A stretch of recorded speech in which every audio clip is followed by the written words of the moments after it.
Bonjour et bienvenue dans cette série de vidéos consacrée à Thomas Gordon. C'est qui Thomas Gordon? Thomas Gordon, c'est un psychologue américain. Il a développé une nouvelle approche de la communication qui respecte les besoins de chacun et dans son livre Parents efficaces, il nous apprend à la mettre en pratique dans la relation parent-enfant. Il a développé une théorie. Oui, mais pas que. Ce qui est intéressant, c'est que Thomas Gordon a animé énormément d'ateliers de parents. Il se base sur les retours que lui font ses parents dans leur difficulté à mettre en pratique ces théories. Il leur explique pourquoi ça ne marche pas et il leur apporte des solutions concrètes. Je vais prendre le livre dans l'ordre chronologique et commencer par vous parler de la zone d'acceptation. La zone de quoi? La zone d'acceptation, elle englobe tous les comportements que le parent accepte chez son enfant en opposition avec la zone de non-acceptation. Cette zone d'acceptation est propre à chaque individu, nous avons chacun nos limites. Et elle peut varier selon le contexte. On ne va par exemple pas accepter le même comportement de l'enfant lorsqu'on est au supermarché devant tout le monde ou lorsqu'on est seul avec lui à la maison. Ce qui est intéressant avec cette zone d'acceptation, c'est que plus elle est grande et plus l'enfant se sent accepté tel qu'il est. Il faut tout accepter alors?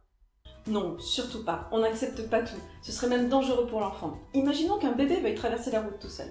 Par contre, quand on n'accepte pas, on apprend à le dire d'une manière qui ne blesse pas l'enfant. Et c'est en ça que Thomas Gordon va nous fournir des outils efficaces.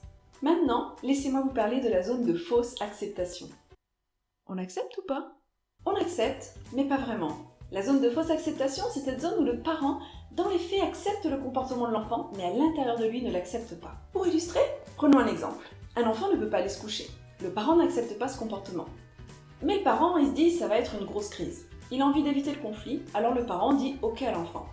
Il dit OK par la parole. Mais en fait, dans ses attitudes, dans ses gestes, dans ses mimiques, dans un soupir, il va exprimer son désaccord. En fait, il n'est pas content.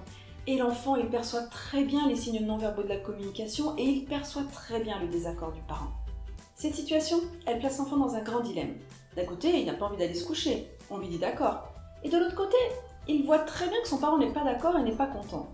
Pour lui, l'amour de son parent est primordial et il est très mal à l'aise dans cette situation. Alors, soit on accepte, soit on n'accepte pas. Oui, on reste authentique. On se demande si on accepte ce comportement ou si on ne l'accepte pas. Si au fond de nous on ne l'accepte pas, surtout on dit non à l'enfant pour son bien-être. Et Thomas Gordon va nous apprendre à le dire de manière non conflictuelle.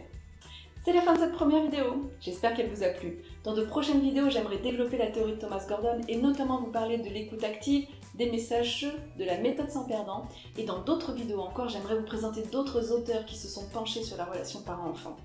Alors n'hésitez pas à vous abonner, à laisser un petit pouce bleu si vous avez aimé, à laisser un petit commentaire, je prendrai plaisir à les lire. Si vous voulez en savoir plus sur le livre Parents efficaces de Thomas Gordon, je vous mets un lien dans la description. Si vous voulez être averti des prochaines sorties de mes vidéos, je vous laisse ma page Facebook, mon compte Twitter et je vous dis à très bientôt. Abonnez-vous.